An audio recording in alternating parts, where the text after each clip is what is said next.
অশালীন নগ্ন ছবি তুলে দেখাতে হতো শিক্ষককে, না হলেই ভয় দেখাতেন শিক্ষক। এমনই অভিযোগ করেছে আটপুকুর প্রাথমিক বিদ্যালয়ের ছাত্রীরা।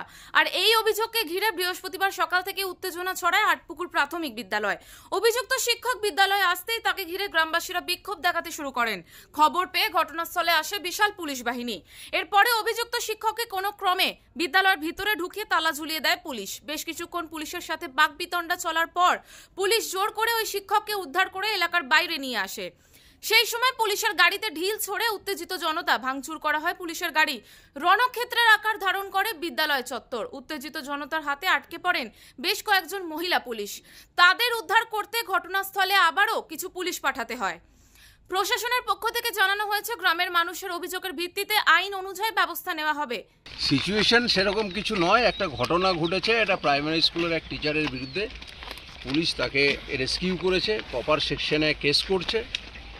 বাকি গ্রামবাসীদের কিছু অভিযোগ ছিল, সেগুলো ব্যাপারে আইনগত ব্যবস্থা নেওয়া হবে। গ্রামের লোকেরা কি কোনো অভিযোগ করেছে ওই শিক্ষকের বিরুদ্ধে? হ্যাঁ, অভিযোগ অলরেডি করেছে, সেই ব্যাপারে আইনগত ব্যবস্থা নেওয়া হচ্ছে। আর এখানে একটু আইন শৃঙ্খলার অবনতি হয়েছে তো বিষয়টা? আইন শৃঙ্খলার অবনতি নয়, গ্রামবাসীর ক্ষোভ, প্রাইমারি স্কুলের ব্যাপার, এছাড়া আর কিছু না। পুলিশ নাকি বিনা দোষ বিনা কোনো কারণে লাঠি চালিয়েছে, যেটা পুলিশ সরিয়ে দিয়েছে। একজনের মাথা ফেটেছে গ্রামবাসী, সরিয়ে দিয়েছে, সেটা আমরা দেখে নেব। পুলিশের কেউ ইনজিওর্ড আছে? একজন বরফ দিচ্ছে? না, কেউ কিছু নেই, সব ঠিক আছে, এভরিথিং ওকে। গ্রামবাসীরা জানিয়েছেন, অভিযুক্ত শিক্ষককে উপযুক্ত শাস্তি না দিলে তারা বৃহত্তর আন্দোলনে নামবেন। হুগলি থেকে সুনন্দা দত্তর রিপোর্ট, ওঙ্কার বাংলা।